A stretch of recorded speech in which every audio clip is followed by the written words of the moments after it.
আপনারা প্রত্যেকেই জানেন যে কালকে রাস পূর্ণিমা ছিল, আর রাস পূর্ণিমার জন্য আমাদের এখানে প্রতিটা বাড়িতেই রাধা গোবিন্দের পুজো করা হয়, কদম ফুল দিয়ে ঠাকুর ঘর সাজানো হয়। মোটামুটি আমাদের এখানে প্রতিটা বাড়িতেই মানুষজন ব্যস্ত থাকে, আর আমার মাও ব্যস্ত ছিল। আমার মা পুজো করবার জন্য আগে ভাগে ভালো করে রেডি হয়ে নিল, আর তারপরে গরুর দুধ দুই সিন্নি দেওয়ার জন্য একদম টাটকা টাটকা দুধ দেওয়া হচ্ছিল।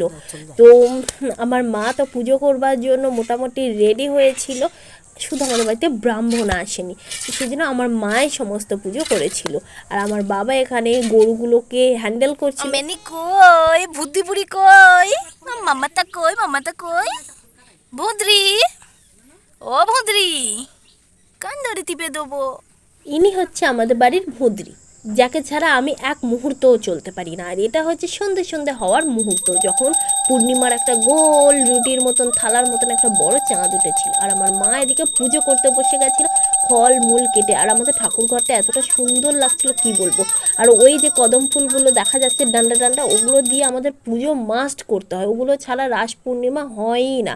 তো ওই আমরা কিনে নিয়ে এসেছিলাম। আর রাধা কৃষ্ণের যে মূর্তিটা আমাদের ছিল, ওটা আমাদের প্রায় 5 পুরুষের পুরনো মূর্তি। পূজা করে কেমন লাগছে? পুজো করে তো খুবই ভালো লাগছে। পুজো করলে মনের শান্তি হয়, স্বস্তি হয়।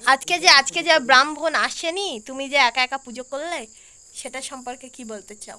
বাবা না আসেনি বলে কি পুজো পড়ে থাকবে? পুজো তো আমাদের করতে হবে, এই জন্যই তো আমরা পুজো করছি।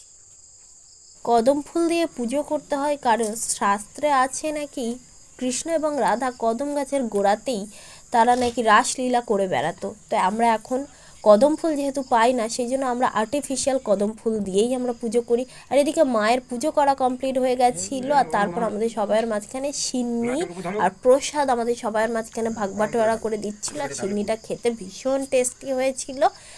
আর পুজোর প্রসাদ তো একটা আলাদাই টেস্ট হয়, এটা অন্য সময় এই টেস্টটা পাওয়াই যায় না। আমি জানি না কে আমার সঙ্গে একমত হবে, কিন্তু পুজোর খিচুড়ি, পুজোর সমস্ত কিছুর একটা যেন আলাদাই ভিন্ন স্বাদের হয়ে থাকে, যেটা অন্য সময়ে আর পাওয়া যায় না।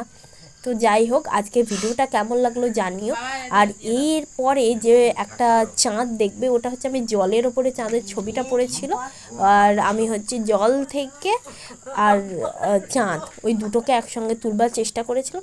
হাসি মজা পুজো শান্তি এসবের মধ্যে দিয়ে আজকের দিনটা কাটলো। আর এটা হচ্ছে আমাদের সেই জলের ফটোটা, আর এটা হচ্ছে আসল চাঁদ।